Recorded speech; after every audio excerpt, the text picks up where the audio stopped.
नमस्कार मित्रांनो, आरोप प्रत्यारोपांची फेरी संपून आता डायरेक्ट मतदान आज आहे। तर मतदानामध्ये दुसऱ्या टप्प्यामध्ये कोण कोण प्रतिस्पर्धी आहे, कोणाविरुद्ध काय आहे, कुठे मतदान आहे ते सगळ्या व्हिडिओच्या माध्यमातून जाणणार आहे। शेवटपर्यंत व्हिडिओ बघा, कुठे स्किप करू नका। महत्त्वाची माहिती आज आपल्याला बघायला मिळणार आहे। भारतात आज 88 जागांसाठी मतदान आहे, त्याच्यात 8 मतदारसंघांसाठी आज महाराष्ट्रात आहे। तर शुक्रवारी आज मतदान होणार असून 4 उमेदवार निवडणुकीच्या रिंगणात आहेत। आतापर्यंत 7 मतदारसंघात कायम राखण्याचे मोठे आव्हान महायुतीसमोर होते।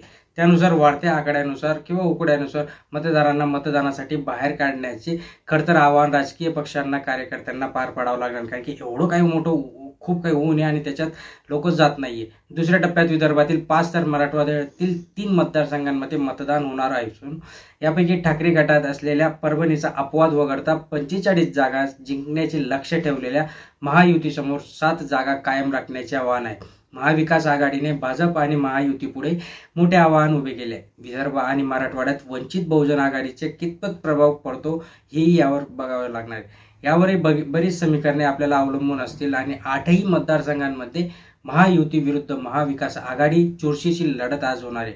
अकोला मतदारसंघात वंचितचे प्रकाश आंबेडकर पुन्हा एकदा आपली नशीब आजमावणार आहे। तिरंगी लढतीमध्ये या मतदारसंघात कोणाला किती फायदा होतो याची उत्सुकता आता सगळ्यांनाच लागलेली आहे। अमरावतीमध्ये महायुतीची धुसफूस बघायला मिळाली।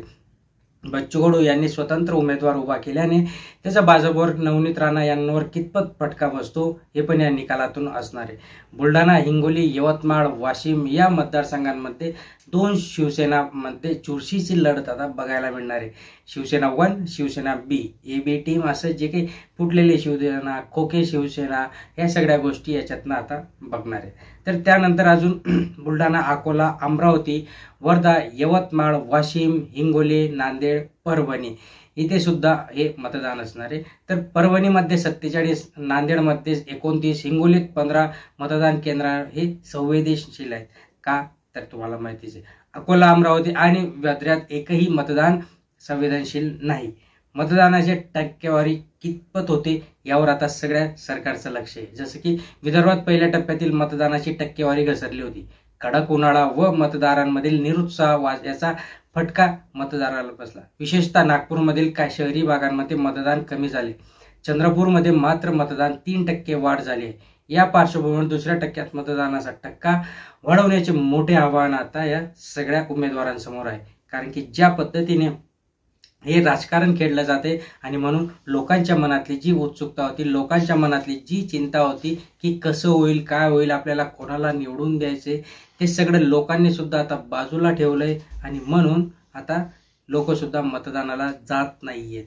बट मतदान करणं हा आपला हक्क आहे, आपलं कर्तव्य, ते करायला पाहिजे आणि चांगल्या उमेदवाराला नक्कीच निवडून द्या, जेणेकरून आपले पुढचे जे काही प्रश्न आहेत ते नक्कीच सुटतील।